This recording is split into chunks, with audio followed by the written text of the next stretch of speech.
चाउल खीरी को टक्कर देला भली आसंतु बनेबा सिमेईर खीरी।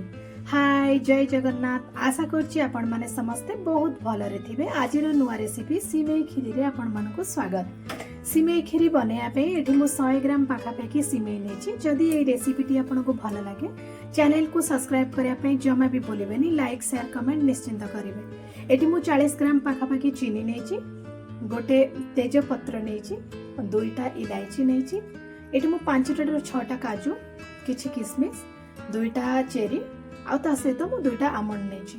तो वर्तमान कढ़ई गरम करके एठी मु देसी घी ऐड करिछि। तो आपण पाखे जदि घी नथिबा आपण बटर भी ऐड करि परिबे। टी सिमेई को ड्राई रोस्ट करिया पे मु सिमेई ऐड कर दैछि। सिमेई ऑलरेडी भाजी हे सलानी। तो एठी वर्तमान मु मिल्क ऐड करछि। पैकेट मिल्क मो पाखे थिला सेटा मु ऐड करछि। आपण जदि गाय जोटा कि खीर देसी गाय खीर थिबो कि जोटा कि मिल्क पाउडर थिबो पानी रे ऐड करके नै परिबे। एठी मु अल्प टिके लूण ऐड कर दैछि।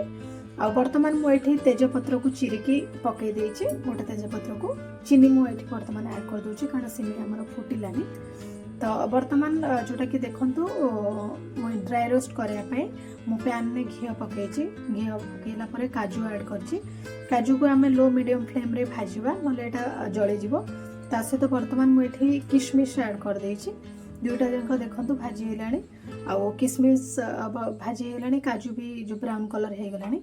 एबे हमें सब जंक को खीरी रे ऐड कर दबा सिमेई खीरी रे। तो वर्तमान मु ऐड कर देकी ताको मिक्स कर दउछि। आ ता सहित वर्तमान मु इलायची पाउडर कर देछि। से इलायची जो दीटा थिला ताको कुटी के पाउडर कर देछि। ताको वर्तमान मु खीरी रे मिक्स कर दउछि। आ ता सहित वर्तमान जोटा कि सर्विंग प्लेट रे मु एटा सर्व कर दउछि। मु जहाँ भी रेसिपी बनाई प्रथमे टेस्ट करिया पे मो हस्बैंड को देई थाए। तो सी खाई के कहती कि भल लगुच कि खराब लगुच कि एमती आउ टिके करले भल होइतांता। तो सब बेले रेसिपी फास्ट मोर टेस्ट सी ही करती जहाँ भी मो रेसिपी बनाए। रहिली बाय बाय, थैंक यू।